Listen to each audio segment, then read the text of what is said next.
तभी एलेना गुस्से में कहती है, सब लोग सोचते हैं कि मैं झूठ बोल रही हूँ, तुम्हें जाकर सच बताना चाहिए। लेकिन एमसी शांत होकर कहता है, कोई भरोसा करे या ना करे, मुझे फर्क नहीं पड़ता। उधर मेड गुस्से में बोलती है, वो जैमिल और फिलिप, वो लोग तो जानवर निकले। लेकिन एमसी मन में सोच रहा होता है, मैंने युद्ध तो रोक दिया, लेकिन वो लोग इतनी आसानी से हार नहीं मानेंगे, मुझे जल्दी अपनी मिलिट्री फोर्स बढ़ानी होगी। तभी मेड खाना लेकर आती है। एमसी उसे देखकर सोचता है, और इसके लिए मुझे राजनीति में भी उतरना पड़ेगा। लेकिन जब वो खाना देखता है तो हैरान रह जाता है, ब्रेड? फिर बेलिंडा से पूछता है, हमें नाश्ते वाला खाना क्यों दिया जा रहा है? तभी बाहर से लोगों की तेज आवाजें आने लगती हैं, कंपनसेशन कंपनसेशन। लोग कैसल के बाहर चिल्ला रहे होते हैं कि फेस्टिवल रुकने की वजह से उनका नुकसान हुआ है। गार्ड्स उन्हें शांत करने की कोशिश कर रहे होते हैं।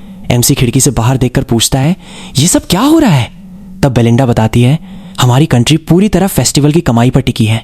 पिछले साल बहुत प्रॉफिट हुआ था, इस बार फेस्टिवल कैंसिल हो गया, इसलिए सब गुस्से में हैं। एमसी गंभीर होकर सोचता है, अगर मैंने जल्दी कुछ नहीं किया तो ये लोग और ज्यादा उग्र हो जाएंगे। फिर वो फेरगस से कहता है, अपने सोल्जर्स भेजो नीचे। लेकिन फेरगस जवाब देते हैं, हमारे पास एक भी सोल्जर नहीं है। एमसी चौंक जाता है। तब फेरगस बताते हैं कि सारे सोल्जर्स ऑर्क अटैक के बाद रिकंस्ट्रक्शन के लिए भेजे गए हैं। एमसी दांत भींचते हुए सोचता है, ना पैसे हैं ना सोल्जर्स, पेडियम की हालत तो पूरी तरह खराब है। फिर बेलिंडा से कहता है, तो मेरे पैसे इस्तेमाल करो। लेकिन बेलिंडा तुरंत बोलती है, आपके पास कोई पैसे नहीं बचे, आपकी पॉकेट मनी बंद हो चुकी है। एमसी हक्का बक्का रह जाता है, तो मैं पूरी तरह ब्रोक हूं? फिर बेलिंडा हंसते हुए कहती है, मेरे पास भी कुछ नहीं है। एमसी सिर पकड़ लेता है, ना पैसा ना सेना, आखिर हमारे पास है क्या? फिर मन में सोचता है, भले मुझे भविष्य पता हो, लेकिन बिना पैसों के मैं कुछ नहीं कर सकता, मुझे जल्दी कोई तरीका ढूंढना होगा। और तभी दरवाजा खुलता है। एक आदमी अंदर आकर कहता है, यंग मास्टर। एमसी उसकी तरफ देखकर पूछता है, रिकार्डो क्या हुआ? और वो घबराकर जवाब देता है, केन आपसे मिलना चाहता है। तो गाइस अब सीन सीधे शिफ्ट होता है ट्रेनिंग ग्राउंड की तरफ, जहां पर हम देखते हैं कि कमांडर की हालत बहुत ही ज्यादा खराब हो चुकी होती है। कोई उसे बुरी तरह पीट चुका था। उसी समय एमसी भी वहां गेट के पास पहुंच चुका होता है। कमांडर उसे देखते ही टूटी आवाज में कहता है, यंग मास्टर। एमसी उसकी हालत को देख ही रहा होता है कि तभी सामने खड़ा विशाल शरीर वाला आदमी मुस्कुराते हुए आगे आता है। वो सीधे एमसी के सामने रुककर कहता है, तो आखिर तुम यहां आ ही गए, गिस्लेन। एमसी बिना कुछ बोले बस उसे घूरता रहता है। तभी उसके दिमाग में पुरानी यादें घूमने लगती हैं। मुझे ये चेहरा याद है, ये लॉगेस फैमिली का वारिस है, केन लॉगेस, हमारी फैमिली का सहयोगी और कभी मेरा इकलौता दोस्त, लेकिन साथ ही सबसे बड़ा दुश्मन भी। केन आराम से सीढ़ियां चढ़ते हुए एमसी के करीब आता है। पीछे खड़ा रिकार्डो जल्दी से बताने लगता है कि यहाँ क्या हुआ था। हमें रिपोर्ट मिली थी कि यहाँ कोई आदमी भारी हंगामा कर रहा है। जब हम पहुंचे तो यहाँ केन और उसका स्क्वाड नाइट पहले से मौजूद थे। उसने हमें पहचान लिया और तुरंत आपके बारे में फैल रही अफवाहों के बारे में पूछने लगा। कमांडर ने भी आपके बारे में सारी बातें सच सच बतानी शुरू कर दी। जैसे ही उन्होंने कहा कि आपने बिना ट्रेनिंग के कई ऑर्क मॉन्स्टर मार दिए और ट्रेडर नाइट्स को अपने हाथों से खत्म कर दिया, केन अचानक भड़क गया। उसने कमांडर का चेहरा पकड़कर कहा, लोगेस फैमिली के वारिस के सामने झूठ बोलने की हिम्मत कैसे हुई तुम्हारी? और उसके बाद जो हुआ वो आप देख ही रहे हैं। ये सब सुनकर केन हंसते हुए कहता है, अगर तुम कहानी सुना ही रहे हो तो कम से कम सच तो बताओ। ये आदमी मुझे कह रहा था कि जिस लड़के ने कभी ट्रेनिंग तक नहीं ली उसने इतने मॉन्स्टर अकेले मार दिए। मैंने बस इसे हकीकत का एहसास करवाया है। अगर ये शुरू से झूठ नहीं बोलता तो इसकी ये हालत नहीं होती। एमसी फिर भी कुछ नहीं बोलता, वो बस चुपचाप केन को देखता रहता है। उसके मन में ख्याल आता है, केन हमेशा ऐसा ही था, मुझे अपने अधीन समझता था, जहां भी जाता मुसीबत खड़ी कर देता। लेकिन कोई उसे कुछ नहीं कहता क्योंकि वो लॉगेस फैमिली का वारिस था। लोग उसकी बहादुरी और कॉन्फिडेंस की तारीफ करते थे, जबकि मेरी तुलना हमेशा उससे की जाती थी। केन मुस्कुराकर कहता है, अजीब बात है, पहले तो तुम मुझे देखते ही लड़ने दौड़ पड़ते थे, लेकिन आज बस खड़े होकर घूर रहे हो। तभी कहानी कुछ समय पहले की तरफ चली जाती है। लॉगेस कंट्री में केन एक रहस्यमयी जज जैसे आदमी के सामने खड़ा था। वो आदमी कहता है, अगर तुम गिस्लेन को खत्म करने में कामयाब हो गए तो पूरी लॉगेस फैमिली को ऊंचे घरानों का समर्थन मिलेगा। केन शांत खड़ा रहता है, फिर बोलता है, किसी बदमाश को हटाना मुश्किल नहीं है, लेकिन गिस्लेन भी एक वारिस है, मैं उसे सीधे कैसे मारूं? रोब पहने आदमी मुस्कुराकर जवाब देता है, हम उसे डुएल के लिए उकसाएंगे, सबके सामने ऐसा माहौल बनाएंगे जैसे लड़ाई के दौरान कोई दुर्घटना हो गई हो। देखने वालों को लगेगा कि ये सिर्फ दो वारिसों के बीच का झगड़ा था। मैं खुद तुम्हारे साथ स्क्वाड नाइट बनकर रहूंगा और हालातों को लड़ाई तक पहुंचाऊंगा। कुछ देर चुप रहने के बाद केन कहता है, तो मुझे अपने ही कजिन को मारना होगा। फिर उसके मन में एक और ख्याल आता है, कहीं ये लोग उसे इसलिए हटाना तो नहीं चाहते क्योंकि वो पहले से बदल चुका है? वापस वर्तमान में आते ही केन एमसी को आवाज देता है, हे गिस्लेन, आखिर वहां क्या कर रहे हो?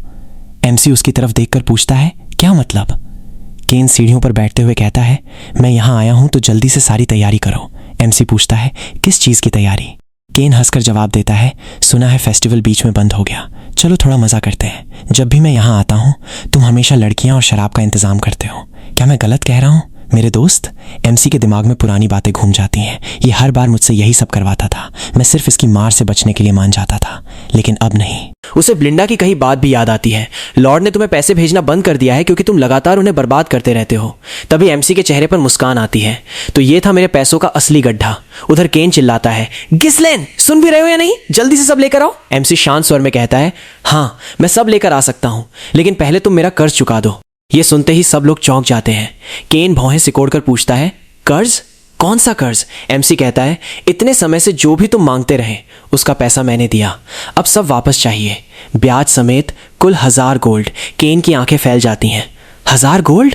तुम्हारा खर्चा 100 गोल्ड से ज्यादा नहीं होगा, और तुम ये सब दोस्ती में करते थे। एमसी ठंडे चेहरे से जवाब देता है, दोस्ती गई भाड़ में, मैं तुम्हारा नौकर नहीं हूं, जल्दी पैसे दो वरना आज मैं तुम्हारी हालत खराब कर दूंगा।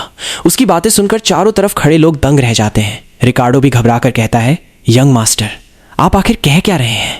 केन धीरे धीरे उठकर उसके सामने आता है, अब तुम बहुत बहादुर बनने लगे हो, सिर्फ इसलिए क्योंकि तुम्हारे बारे में कुछ अफवाहें फैल गई हैं। तुम अब भी वही परजीवी हो जिसे पूरा नॉर्थ बदमाश कहता है। इतना कहकर वो अचानक मुक्का मार देता है, लेकिन एमसी बिना घबराए साइड में हट जाता है। केन लगातार वार करता है और एमसी हर अटैक आराम से डॉज करता जाता है। तभी एमसी घूमकर एक मुक्का उसके पेट में जड़ देता है। केन चौंक जाता है। अगले ही पल एमसी दूसरा पंच उसके चेहरे की तरफ मारता है। केन उसे हाथ से रोक लेता है, लेकिन एमसी की नजरें बिल्कुल शांत रहती हैं। फिर अचानक केन दर्द से चिल्लाते हुए जमीन पर गिर पड़ता है। उसका स्क्वाड नाइट घबराकर चिल्लाता है, यंग मास्टर। एमसी ठंडे स्वर में कहता है, ड्रामा बंद करो, मुझे पता है तुमने मेरा वार ब्लॉक कर लिया था। आसपास खड़े लोग आपस में बातें करने लगते हैं। क्या गिस्लेन ने सच में केन को मारा? किसी ने ठीक से देखा क्या? उधर रोब पहना आदमी धीरे से मुस्कुराता है, कमाल, अब सबको लगेगा गलती गिस्लेन की थी, डुअल के लिए इतना काफी है। केन अपने कोट से एक दस्ताना निकालता है, ये सही मौका है कमजोर पड़ती पेडियम फैमिली से सारे रिश्ते खत्म करने का। लेकिन उससे पहले ही एमसी अपना दस्ताना उसके चेहरे पर दे मारता है। मैं तुम्हें डुअल के लिए चुनौती देता हूँ, केन लॉगेस। ये देखकर खुद केन भी हैरान रह जाता है।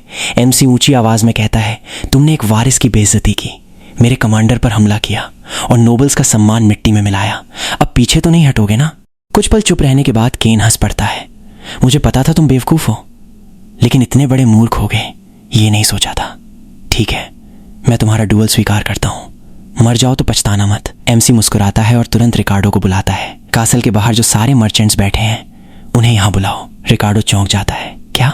एमसी अपने हाथ खुजलाते हुए कहता है, आज मैं उन सब के लिए बहुत पैसा कमाने वाला हूँ। फेस्टिवल रद्द होने की वजह से सारे टूरिस्ट और व्यापारी पहले ही गुस्से में थे। तभी अचानक ये खबर फैलती है कि 2 वारिसों के बीच डुअल होने वाला है। देखते ही देखते पूरा मैदान भीड़ से भर जाता है। चारों तरफ आवाजें गूंजने लगती हैं। मैं केन पर पैसा लगाता हूँ, गिस्लेन की हार तय है, ये बदमाश आज मरेगा। कुछ ही देर में वहां छोटा सा बाजार लग जाता है। लोग खाने पीने और सट्टे के स्टॉल खोल देते हैं। केन गुस्से में अपनी तलवार जमीन पर मारता है, तुम्हारी हिम्मत कैसे हुई इस डुअल को बाजार बना देने की? फिर वो ठंडी नजरों से कहता है, सुन लो, अगर तुम बीच लड़ाई में सरेंडर भी कर दो तब भी मेरी तलवार नहीं रुकेगी। ये सुनकर एमसी सोचने लगता है, तो यही इन लोगों का असली मकसद है। उधर केन के साथ आया आदमी चिल्लाता है, रुको, इस तरह बेटिंग ठीक नहीं होगी, किसी ने भी गिस्लेन पे पैसा नहीं लगाया। भीड़ हंसने लगती है। उस बदमाश पे कौन दांव लगाएगा? उसके जीतने का कोई चांस नहीं। केन मुस्कुराकर चिढ़ाता है, देखा, मार्केट भी तुम्हें रिजेक्ट कर रहा है। तभी अचानक एक भारी थैली सामने आकर गिरती है। सब मुड़कर देखते हैं, वो कमांडर था। मैं ड्यूक गिस्लेन पर दांव लगाता हूँ। इसके तुरंत बाद एक और बड़ी थैली आती है। इस बार वहां खड़ी थी एमसी की बहन एलेना। मैं अपने बड़े भाई पर बैट लगाती हूँ। भीड़ दंग रह जाती है। लेडी एलेना भी गिस्लेन पर भरोसा कर रही हैं। एमसी भी पहली बार सच में चौंक जाता है। फिर आखिरकार डुअल शुरू होता है। एमसी अपनी तलवार निकालकर घुमाता है और सामने पॉइंट कर देता है, तुम मुझसे छोटे हो इसलिए पहले हमला करने का मौका तुम्हें देता हूं। केन ताना मारते हुए कहता है, अब बड़े भाई बनने की एक्टिंग करने में बहुत देर नहीं हो चुकी? स्टार्ट। आवाज गूंजते ही केन बिजली की स्पीड से हमला करता है। उसकी विशाल तलवार हवा चीरते हुए एमसी पर टूट पड़ती है। वार इतना भारी था कि एमसी भी थोड़ा चौंक जाता है। केन लगातार हमला करता जाता है। हर वार में दबाव बढ़ता जाता है। भीड़ चिल्लाती है, गिस्लेन एक भी वार नहीं झेल पाएगा। केन मुस्कुराता रहता है, तुम हमेशा भागने में अच्छे थे।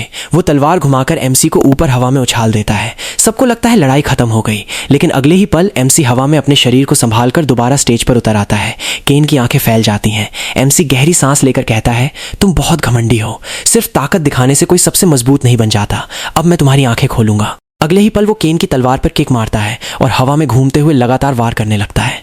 उसकी तलवार इतनी तेजी से चलती है कि केन संभल नहीं पाता।